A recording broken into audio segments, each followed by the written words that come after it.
북한이 어제에 이어서 오늘도 쓰레기 풍선을 띄웠습니다. 풍선 살포에 이어서 미국 대선을 전후로 핵실험 같은 고강도 도발 가능성도 제기되고 있는데요. 북한 관련 내용은 조한범 통일연구원 선임연구위원과 짚어보도록 하겠습니다. 어서 오세요. 안녕하세요. 이번에 25일 만에 또 살포했는데 이번엔 어떤 배경일까요? 지금 풍선은 보내고 싶어서 보내는 게 아니라 바람이 불어야 되거든요. 북쪽에서는 그러니까 북풍은 1년 내내 붑니다. 거의. 예. 근데 이제 남쪽에서 북쪽으로는 가을과 겨울에는 안 불어요. 그러니까 9월부터 한 3월까지는 보낼 수가 없어요. 거의 기적적으로 부는 경우를 빼고는. 그러니까 풍선은 북한이 훨씬 유리하죠. 그러니까 북한이 5월 28일 날 처음으로 오물 풍선을 보냈거든요. 왜냐하면 4월부터 대북 단체들이 풍선을 보내기 시작했거든요. 예. 그러니까 거기에 대한 맞대응으로 지금 보내왔는데 지금 어젯밤 새벽이 12차, 그다음에 오늘 오전이 13차거든요. 근데 8월 11일 날 이후로는 이게 처음이거든요, 북한이. 예. 그럼 요 사이에는 완전히 뭐 가능성을 배제할 수는 없지만 남풍이 안 불었어요. 북쪽으로 바람이 거의 안 불었어요. 예. 그러니까 우리 대북 단체들이 거의 풍선을 보낼 수가 없었고 예. 보냈다 하더라도 북한이 반발할 정도는 아니었거든요. 예.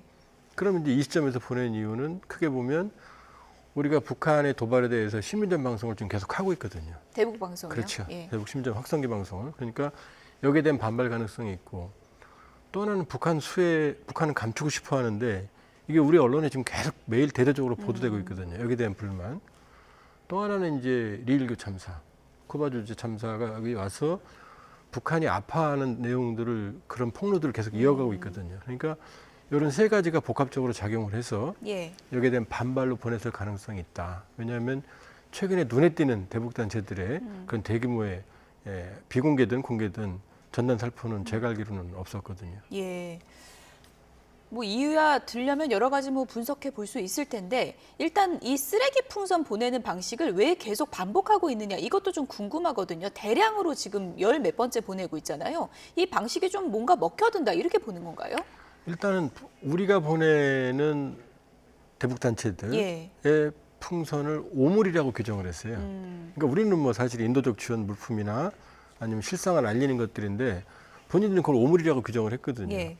심지어는 김일성, 김정일, 김정은 가계도까지 들어있는데 뭐 그것까지도 김여정이 나와서 오물이라고 예. 그랬거든요. 그러니까 남쪽에서 오물이 오니 우리도 오물로 보내주겠다라고 이제 오물을 보내기 시작을 한 거죠. 예. 근데 이게 실수였던 게 우리가 보내는 건 정전협정 위반이 아니에요.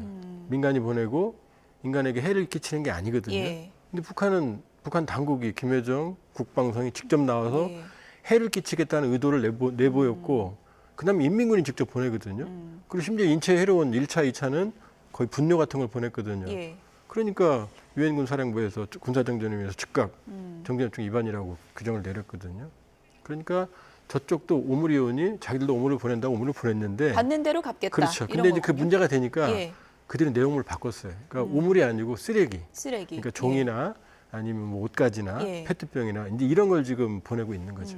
근데 지금 뭐 바람에 따른 횟수도 쌓이고 그리고 이제 보낸 풍선 수도 쌓이다 보니까 일각에서는 이거 데이터가 쌓이다 보면은 어떻게 하면 어느 지점까지 정확히 보낼 수 있다 이런 거를 데이터 축적해서 나중에 무기화할 수 있다 이런 우려가 커질 수밖에 없잖아요. 뭐 그럴 가능성을 배제할 수는 없죠. 예. 그러나 그런 데이터라면은 남쪽의 전문적인 대북 단체들이 데이터를 더 많이 가지고 있어요. 그렇군요. 그러니까 GPS를 장착해서 예. 위치 이동하는 것, 고도 조절하는 것 이런 것까지 치밀하게 활용을 하는 단체들이 있거든요. 소위 그걸 이제 스마트 풍선이라고 그러거든요. 예. 고도도 조절하고 그 다음에 한 군데 터지는 게 아니라 일정 기간씩 뿌리면서 가는 거거든요. 그러니까 그런 데이터는 사실은 우리 쪽 민간 단체가 더 많이 가지고 있어요. 그러니까 물론 의미가 없는 건 아니지만 예. 그렇게 해서 쌓이는 데이터보다는 이쪽 보복 심리, 그러니까 우리 쪽에 대한 대응, 그 다음에 우리도 한번 당해봐라라는 저쪽의 대응 논리다 이렇게 봐야 돼요. 근데 지금 이제 13번째 되다 보니까 우리도 좀 어떻게 보면은 너무 습관적으로 뭐 또 보냈나 보다 이렇게 지나갈 수 있는 게 나중에 또 위협이 될 수 있다 이런 걱정도 있고 이제 13번째까지 됐는데 우리도 뭔가 좀 다른 대책이 필요하지 않나 이런 얘기가 많아지고 있거든요. 근데 지금 좀 위험해졌죠. 왜냐하면 지금은 이제 이번 경우에 같은 경우는 뭐 제가 완전히 단언할 수는 없지만 예. 당국 대 당국이거든요. 이게 예. 민간 단체가 보내면 북한이 반응을 하고 우리 당국이 대응하는 이런 형태였는데 예.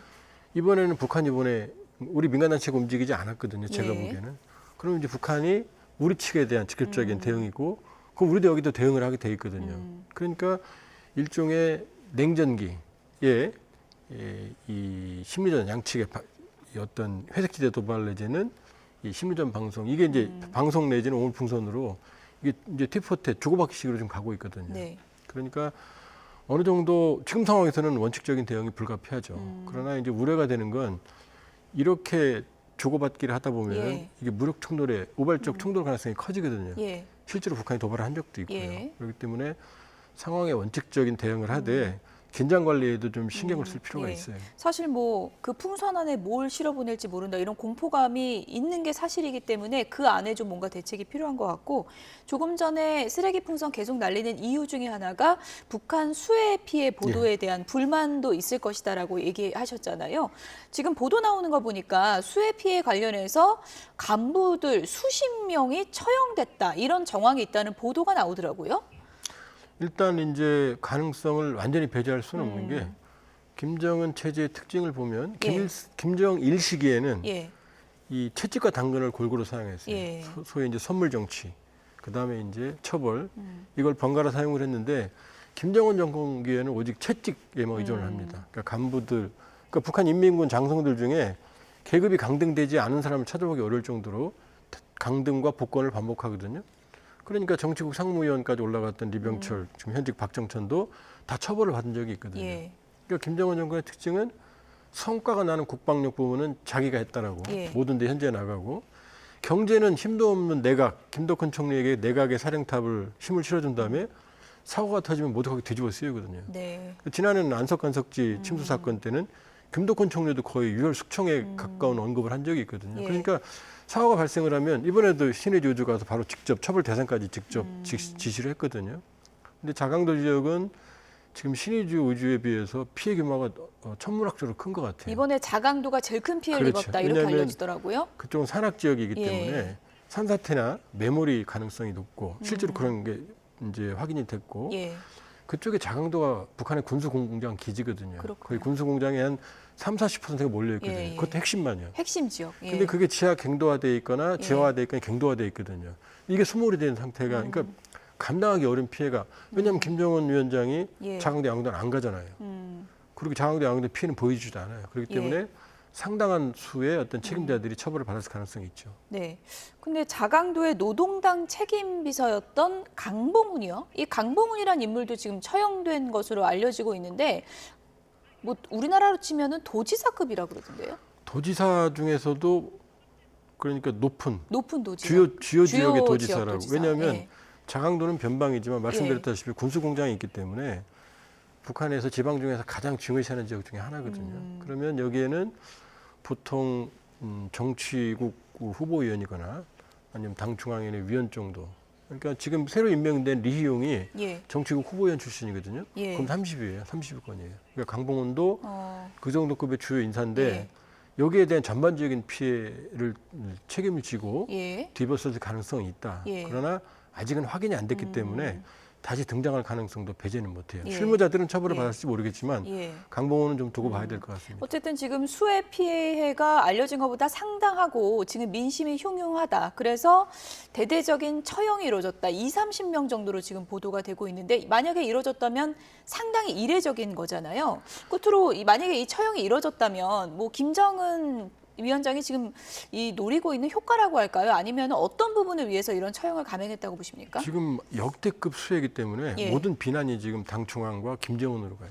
그리고 수해가 발생한 27일 날 김정은은 평양에서 전술적 행사를 했거든요. 예. 웃고 떠들면서. 근데 민심이 아주 이반돼 있거든요. 그러니까 누군가는 희생양을 찾아야 되는 거죠. 예.